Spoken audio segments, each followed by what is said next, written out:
We typically put fiction into one of two categories. It's either a short story or it's a novel. If you love discovering hidden gems in literature, subscribe to our channel and leave a comment about your favorite novella.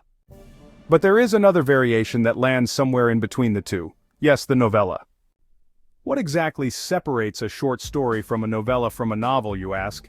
As with most art forms, the label is somewhat malleable. When it comes down to it though, it's all about word count. Atonement author Ian McEwan, discussing his love of the form in 2012, defined the novella as being between roughly 20,000 and 40,000 words. Around 30,000 is typical. Anything more than 50,000 words is probably a full novel.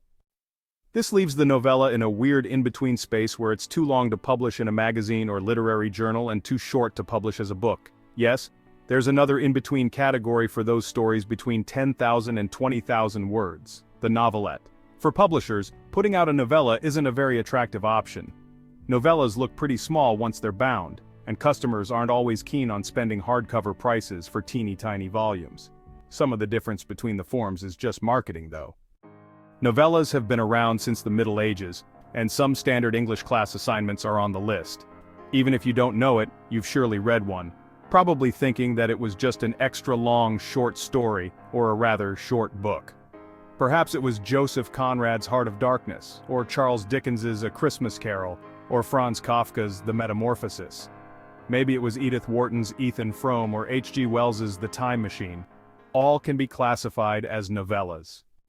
Despite the fact that these novellas turned into classics, you probably don't see a lot of contemporary examples at your local bookstore. Even the most popular writers have trouble finding a publisher willing to take on their in-between length stories. Stephen King, for example, struggled to get them out into the world until he finally published Different Seasons, a collection of 4 of his novellas, in 1982, and that had nothing to do with the quality of those stories. One was later adapted for the screen as The Shawshank Redemption. In the afterword to the book, King wrote of the trouble he faced getting the novellas published because they were too long to be short and too short to be really long. When he pitched his editor on a book of novellas, King recalled, the editor was polite, but his voice says some of the joy may have just gone out of his day. In the end, he got the book published, but even for a hugely popular author, it was an uphill battle. Even for the biggest names in publishing, it seems, the novella is a no-go. But that doesn't mean you shouldn't seek them out. According to McEwan, they're the perfect form of prose fiction, even if they go on a little longer than 10,000 words. If you enjoyed this video, don't forget to subscribe, like, and share. Thanks for watching.